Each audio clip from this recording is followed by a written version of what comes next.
sancağında arıyoruz. Zulme karşı sessiz kalan, dönen bu davadan hüsrandır.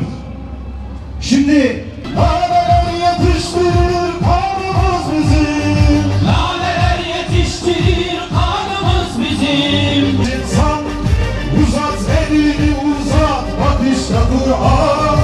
Elini uzat, bak işte Kur'an. Allah'ım ekber, ekber.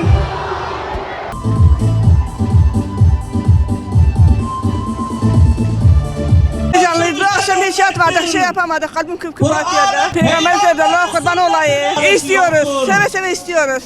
Her sene olsun. Sarıyer'e Ayaz'a. Peygamberimiz için geliyorduk. Çok seviyoruz. Her zaman istiyoruz. Her sene istiyoruz zaten. Geliyoruz. Allah hepinize razı olsun. Fatihler bu memlekette. Peygamberimizi çok seviyoruz. Peygamberimizi seviyoruz. Dinimizi seviyoruz. Kur'an'ımızı seviyoruz. Zalimleri için bir şey cehennem. Zeytinburnu'dan buraya geliyoruz. Öncelikle bunu her sene yapıyoruz ve her sene de tadı hep aynı kalıyor. Hep bu coşkuyu her sene yeniden yaşıyoruz.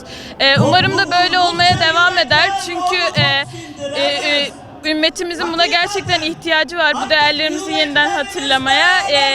Umudumuz da yine Filistinli kardeşlerimize bunu da hatırlatmak istiyorum. Biz buradan katılıyoruz, İstanbul'dan. Çok duyguluyum yani peygamber bu ölen şehitler yani bunlar ne bileyim Allah onları tez zamanda kurtarsın. Biz onların şeyi için geldik yani buraya. Peygamberin içindeyiz Allah'ın izniyle. Arnavutköy. Peygamber sevdalıları. Teşekkür ederim. Allah razı olsun böyle bir düzen yaptıkları için. Müslüman uyanması lazım. Ben Maçka'da oturuyorum, burada oturuyorum. Görüyorum tabii.